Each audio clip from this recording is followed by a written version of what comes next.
Hey guys, using Wells Fargo Digital Wallet is pretty easy to do.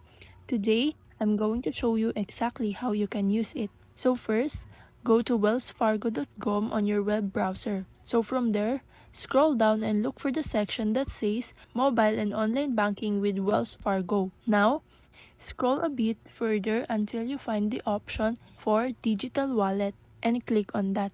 So on the Digital Wallet page, you'll see different options like Apple Pay, Google Pay, Samsung Pay, and even PayPal. Choose the digital wallet you prefer to use. So once you select one, you may be asked to confirm your identity. This could be through a PIN, fingerprint, face scan, or another security method depending on your device. After that, you're all set. You can now make contactless payments anywhere that supports tap to pay. Just look for the contactless symbol at checkout. You can also find links to customer service, ATM, or branch locations, and even language settings right from the same page. That's pretty much it. Thanks for watching.